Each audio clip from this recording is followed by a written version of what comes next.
घंटा शूल हलानि शंख मुसले चक्रम धनु सायकम हस्ताब्जैर्दधतिं गणान्तविलसत् शीतांशुतुल्यप्रभां गौरीदेहसमुद्भवां त्रिजगताम् आधारभूतां महापूर्वामत्र सरस्वतीमनुभजे शुम्भादि दैत्यार्दिनीम्। हम उन सरस्वती का भजन करते हैं निरंतर, जो अपने कमल जैसे हाथों में, कोमल कोमल कर कमलों में क्या लेकर के बैठी हैं? घंटा, शूल, हल, शंख, मूसल, चक्र, धनुष और बाण। कैसी दिख रही हैं? कहते हैं शरद ऋतु के शोभा संपन्न चंद्रमा के समान जिनकी मनोहर कांति है। मतलब इतना सब आयुध लेकर के बैठी है, लेकिन बड़ी शीतल, एकदम शीतल, ठंडी, एकदम चंद्रमा कैसे? शरद ऋतु का शोभा संपन्न चंद्रमा के जैसे। क्यों शरद ऋतु का नाम दिया? शरद ऋतु के पहले बारिश आती है खूब। बारिश जब आती है तो सब जल कीचड़ से भर जाते हैं। फिर शरद ऋतु में वो कीचड़ नीचे सेटल हो जाता है और जल स्वच्छ होने लगता है, और फिर चंद्रमा उस पर चमकता है तो जल बहुत अच्छा लगता है। मूसलाधार बारिश आई है, मूसलाधार, हम बोलते हैं ना मूसलाधार बारिश आई है, मूसल लिए हुए हैं, ऐसी। तो जीवन में खूब उथल पुथल मची हुई है, खूब हमारे ऊपर इतनी प्रॉब्लम्स गिरी हुई हैं कि हमारा दैवी बल कम हो चुका है।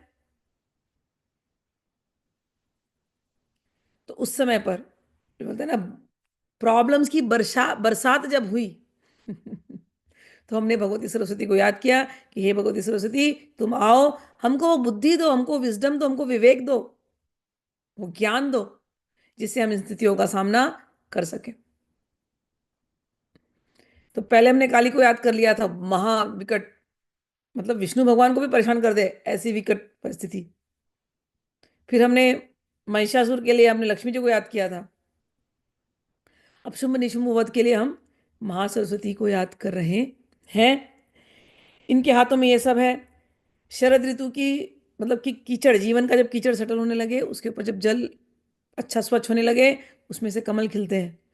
ठीक, उसमें से श्वेत कमल खिलते हैं। उन श्वेत कमल के आसन पर हम सरस्वती को विराजमान करते हैं। अब जीवन में घंटा का अर्थ है कि बच्चे, मैंने घंटा बजाया था, जैसे स्कूल की छुट्टी होती है ना, बच्चे स्कूल में एकदम पस्त होते रहते हैं, तो घंटा जब बजता है तो कितना रिलीफ मिलता है, घंटा टक टक टक टक टक, क्लास छूट गई।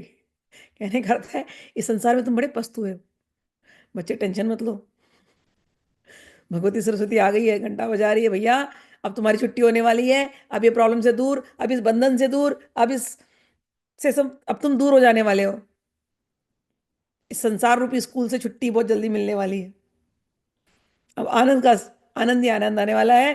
तो घंटा का अर्थ ही है। शूल, शंख, कुमूसल इत्यादि का तो अर्थ आप जानते ही हो, चक्र का तो अर्थ आप जानते ही हो, धनुष बाण का तो अर्थ जानते ही हो, ये सब मैंने कई बार बता चुकी हूँ। और अब आपके जीवन में जितनी परेशानियां थी, वो कीचड़ अब वो सेटल होने वाला है।